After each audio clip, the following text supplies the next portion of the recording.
Bienvenidos a En Jaque, un programa auspiciado por y hecho por jóvenes universitarios para ver más que todas las posturas, los perfiles y las propuestas de nuestros candidatos en estas elecciones. Hoy día tenemos a Cristian Aranda, que se está lanzando como diputado con el número 5 de la lista de Renovación Popular. Bienvenido, candidato.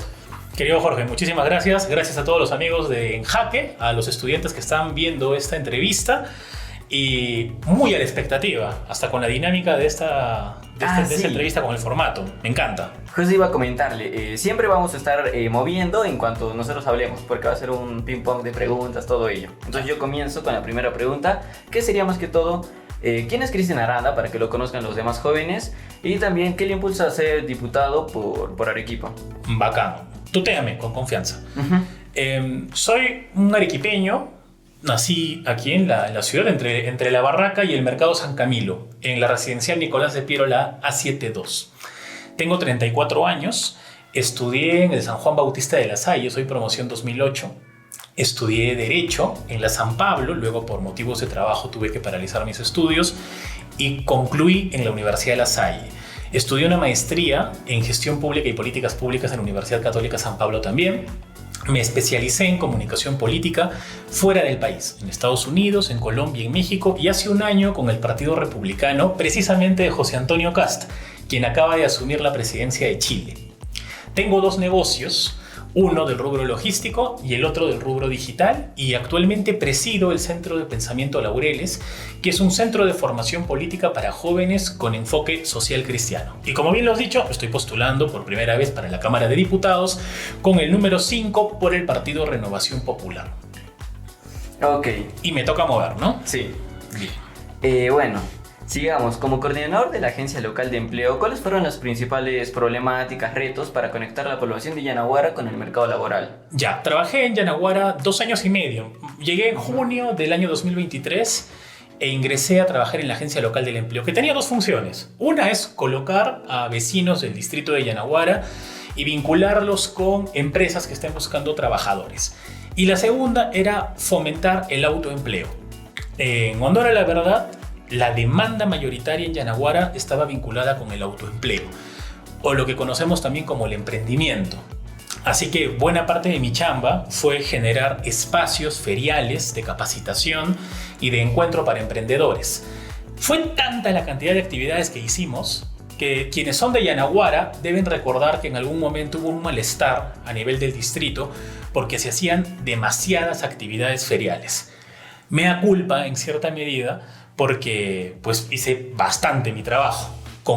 Empecé a convocar a diversas asociaciones civiles que se abocan al tema de emprendimiento y empezamos a darles espacios para que puedan ellos exhibir sus productos y aprovechar la condición turística que tenía la plaza de Yanaguara. Valga aclarar que todo esto era gratuito para los emprendedores. Ninguno de ellos podrá decir que se les cobró, salvo las ferias que eran privadas como Festisabores o Mixtura, que esas no se manejaban a través de mi oficina, sino a través del área de licencias. Pero ese era mi trabajo. Sí, justo yo hace años también viví en Yanaguara, ahora me moví un poco ya, pero ando por ahí por mis abuelos. Sí, cada domingo era un montón de ferias y actividades también. Ya no te podías mover por la ciudad. Era mucha feria, efectivamente. Es bueno culantro, pero no tanto, ¿no? Creo que allí un poco la juventud me hacía que me entusiasme con ese tipo de actividades. Ya, pasando a lo siguiente, lo actual, ¿no? De ahora de Arequipa, Yanaguara, que ha caído el Huayco, que todo se está inundando. Yo actualmente no resido ahí, mis abuelos sí, mi novia actual también. Sí me considero directamente afectado porque también he estado ahí con las lampas y todo. ¿Qué cree usted que falló? ¿Y qué medidas concretas podría impulsar una vez en el Congreso para estos desastres, esta prevención? Porque fue algo que, como se sabe, la naturaleza siempre iba a venir tarde o temprano, pero se toman medidas para ello. Tú lo has dicho. La diferencia entre una emergencia y una catástrofe es la previsión. Y es lo que ha faltado en Arequipa. Más allá de que han habido distritos más afectados que otros, es algo que falta a nivel de región y me atrevo incluso a decir que a nivel nacional. Políticas de prevención no las tenemos, no están implementadas, nunca ha sido tomado esto en serio. También esto viene de la mano con mucha irresponsabilidad por parte de quienes construyen donde no deben y la aquiescencia de autoridades que lo permiten. ¿Qué es lo que he planteado hacer a nivel legislativo? Primero, incorporar en la ley de contrataciones con el Estado la cláusula de estacionalidad climática. Esta cláusula permite, o más bien restringe el inicio de obras públicas como asfaltado. Ustedes han visto de que en plenas lluvias se inicia la obra en Lambramani y en Juan de la Torre, y eso precarizó la condición de transporte de los arequipeños. Entonces, esta cláusula restringiría el inicio de obras. Ojo, si las obras han iniciado antes del calendario de lluvias, continúan, obviamente. Pero para que inicien durante la temporada de lluvias, vamos a incorporar una restricción a través de esta cláusula. Que claro, no va a impedir a nivel nacional, van a haber excepciones, naturalmente, ¿no? Cuando las emergencias lo demanden. Por el otro lado, vamos a sincronizar el calendario de transferencia de presupuestos. Actualmente las transferencias son entre septiembre y octubre y los municipios tienen que ejecutar hasta antes de que acabe el año. Esto, si se moviera a marzo, por lo menos para las regiones que se ven todos los años comprometidas con el fenómeno del Niño, les darían la posibilidad de que puedan calendarizar mejor su figura. Por supuesto, quienes no cumplan con esto, se les va a incorporar sanciones por negligencia a la cláusula de estacionalidad climática. De esta manera vamos primero a regularizar el calendario y por el otro lado a evitar de que algún municipio, inicie obras en temporada de lluvias. Y finalmente a todo esto me parece imperativo, importante, darle un carácter vinculante al CENAMI. El CENAMI emite informes y los municipios pasan por alto los informes. Si tú le das carácter vinculante a los informes de CENAMI, los municipios se van a ver obligados a alinear sus políticas distritales, como por ejemplo la elaboración o inicio de obras, a lo que ya está prediciendo esta institución que precisamente ve las condiciones climáticas que se van a presentar en las regiones a nivel nacional. Con esto creo que vamos a ayudar de alguna manera a forzar también a que las autoridades tomen mayores recaudos y que esto no nos tome por sorpresa. Las lluvias forman parte de nuestro calendario, pero la falta de previsión no tiene por qué hacerlo también.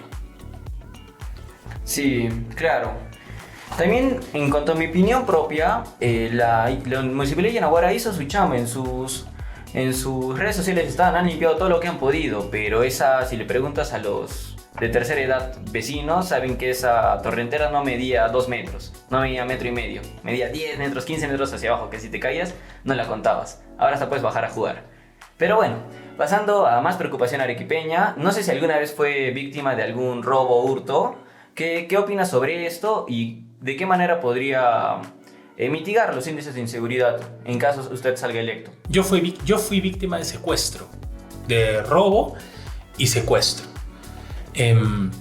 Y una de mis propuestas más fuertes en materia de inseguridad ciudadana es el fortalecimiento de nuestras fronteras. De repente, yo sé que muchos jóvenes, ha sido también mi caso, yo estudié Derecho, llevé cursos de Derechos Humanos y demás, pero a mí me parece que tenemos que ser muy duros contra la criminalidad organizada y especialmente duros con aquellas personas que ingresen ilegalmente en nuestro país. Mucho del crimen que hoy sufrimos es crimen importado. Puede sonar políticamente incorrecto, pero es la verdad y también es lo que pienso.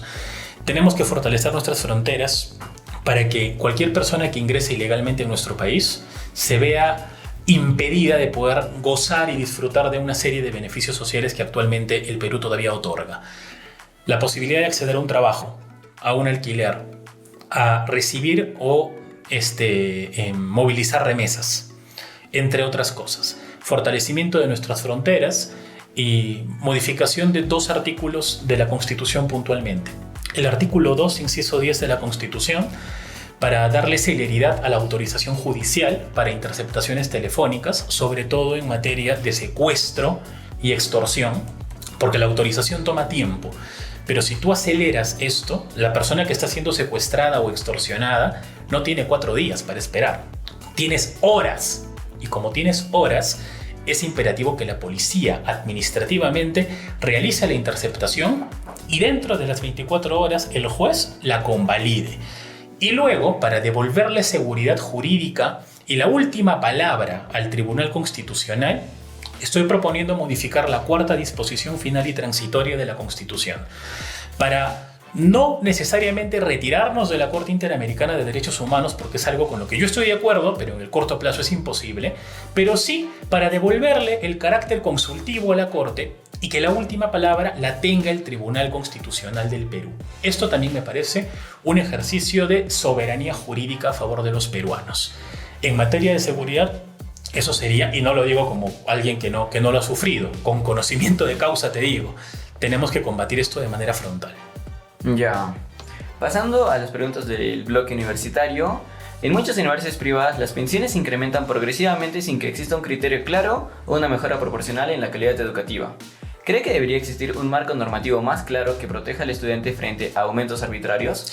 Bueno, en primera instancia, no estoy de acuerdo con que el Estado meta la mano sobre las decisiones de las instituciones o entidades particulares.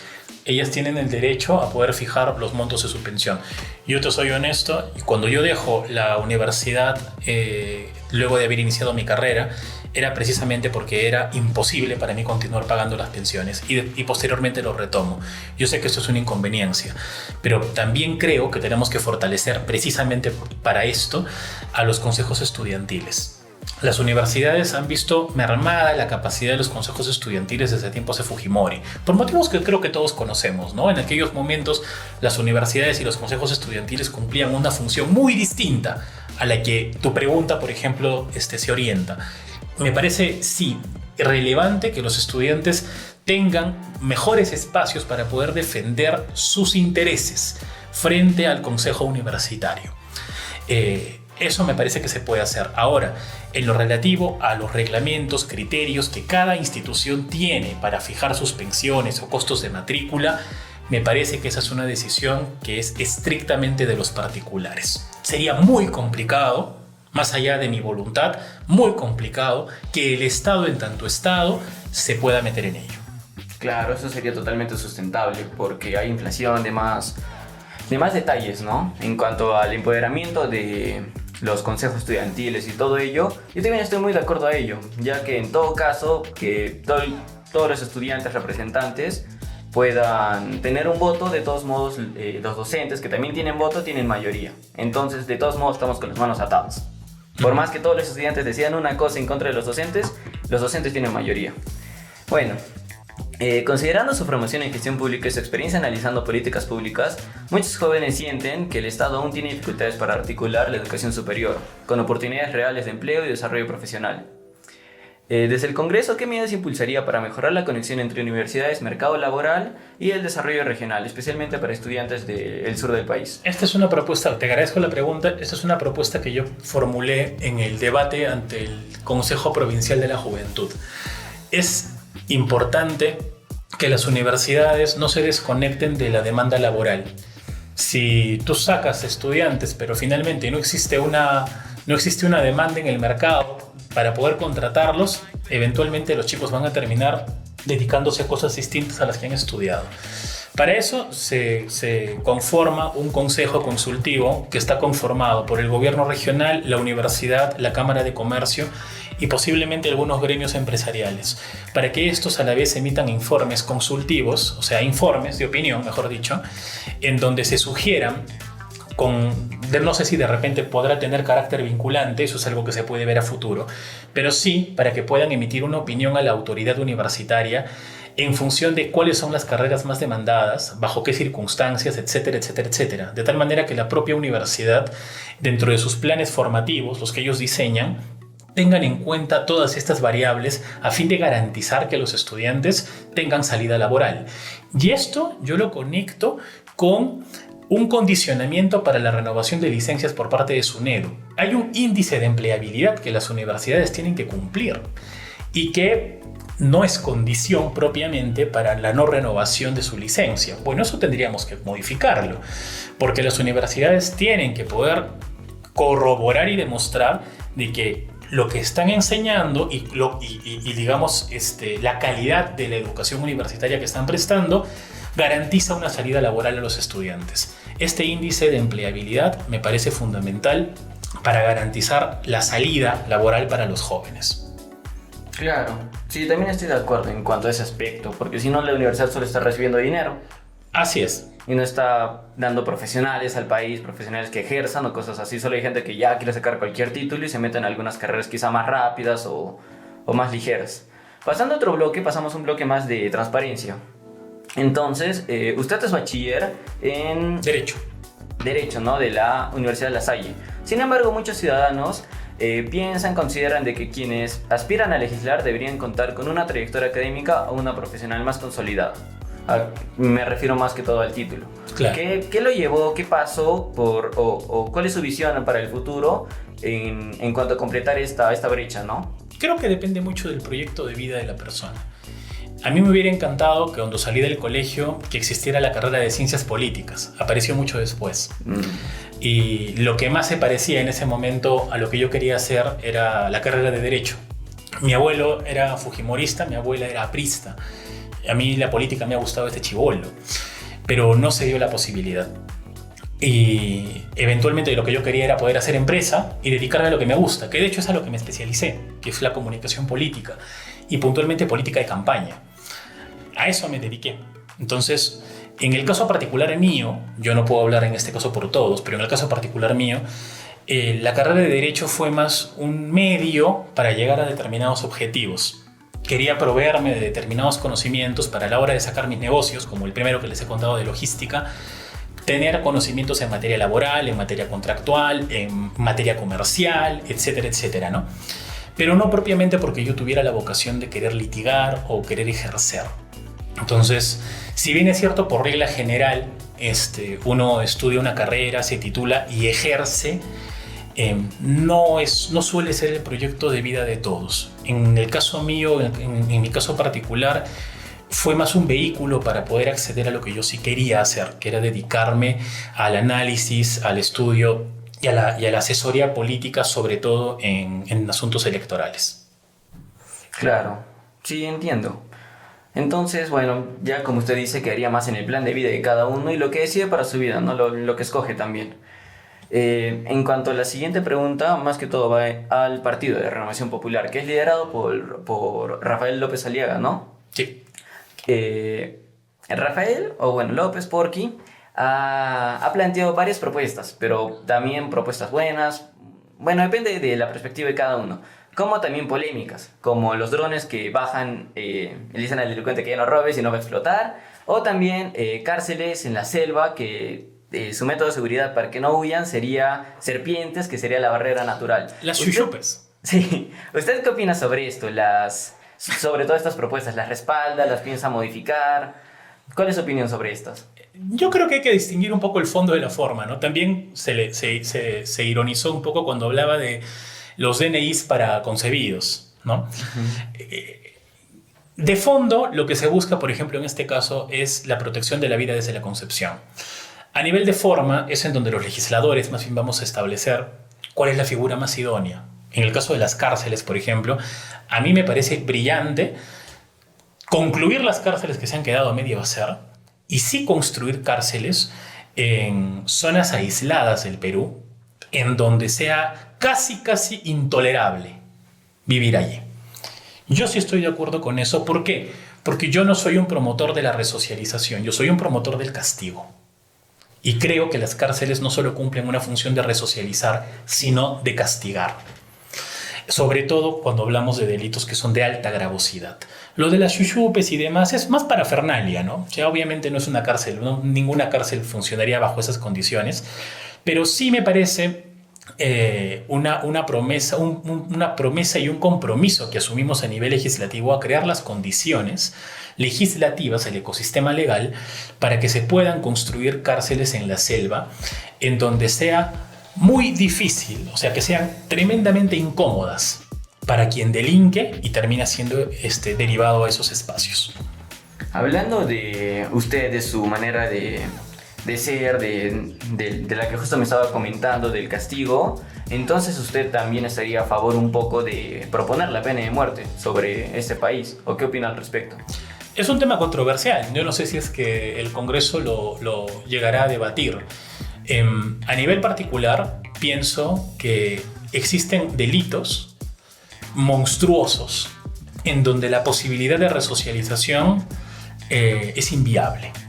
Violación de menores, sicariato, traición a la patria, terrorismo. Para mí son delitos que, de hecho, la Constitución Política del Perú, en el artículo 140, consagra con pena de muerte. La de terrorismo se incorporó en la Constitución del 93 y fue la Corte Interamericana la que desactivó la posibilidad de poder aplicarlo.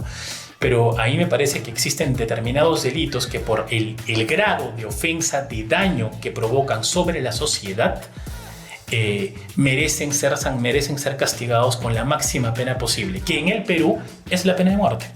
No es que no exista la pena de muerte. La pena de muerte existe, artículo 140 de la Constitución. Pero falta que se ejerza también.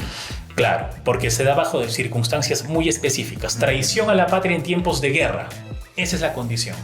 Habría que estar en un contexto de guerra para que se pueda aplicar algo así, ¿no?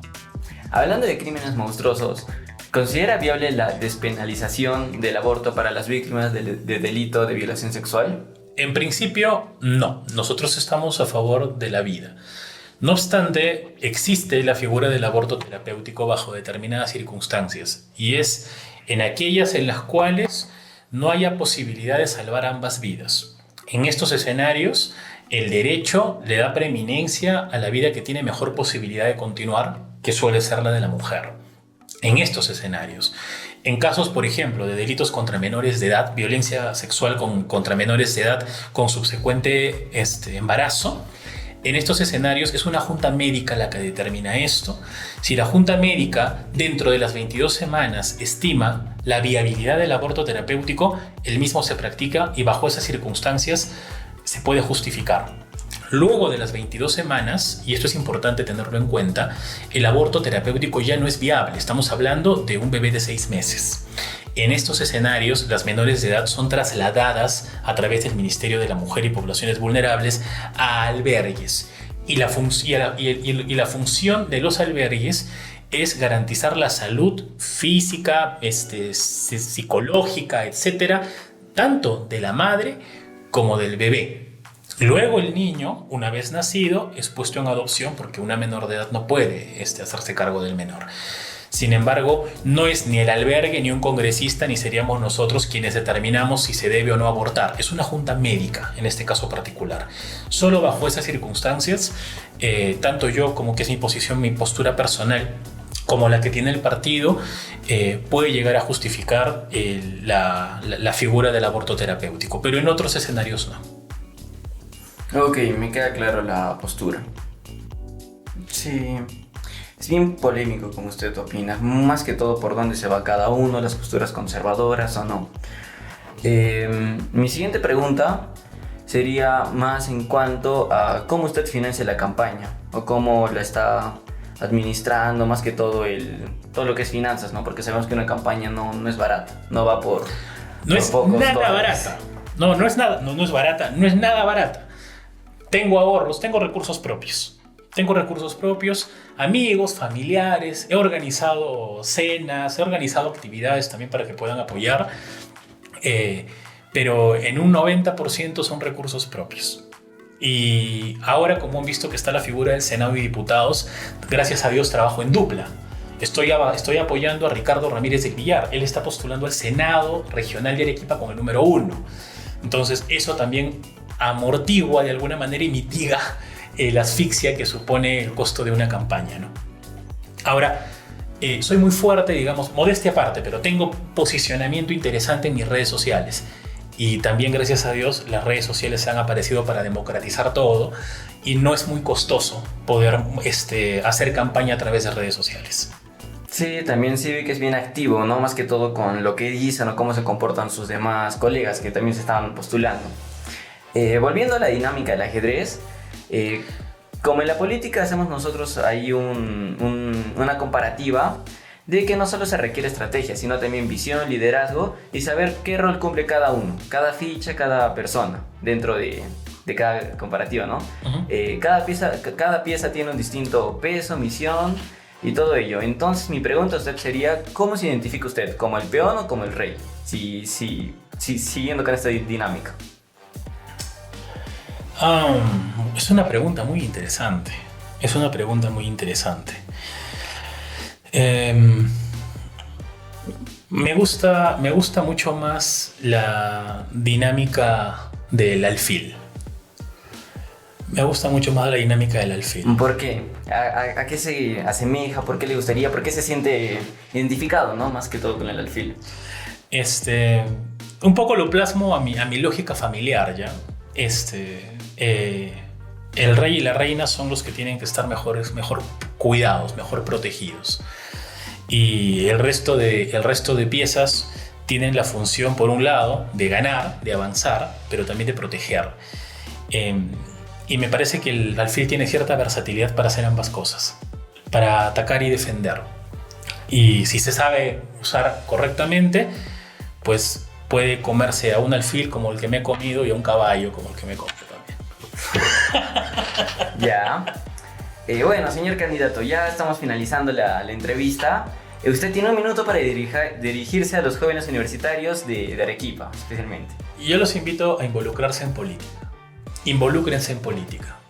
La política nos afecta a todos nosotros y les afecta a ustedes.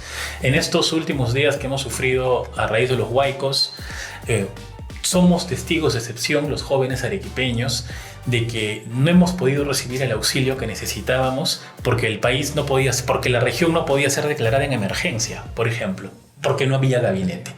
La inestabilidad política, la falta de compromiso, la corrupción, la mediocridad, la indiferencia nos cuesta y nos cuesta a todos. Para vivir en un país sin cobardía, sin continuismo, sin corrupción, sin contrabando ideológico y sin comunismo, les pido este 12 de abril marcar las 5 R's y para diputados escribir el número 5. Ok, muchas gracias por la Encantado. entrevista de hoy. No, gracias a ti. Encantado y muchas gracias.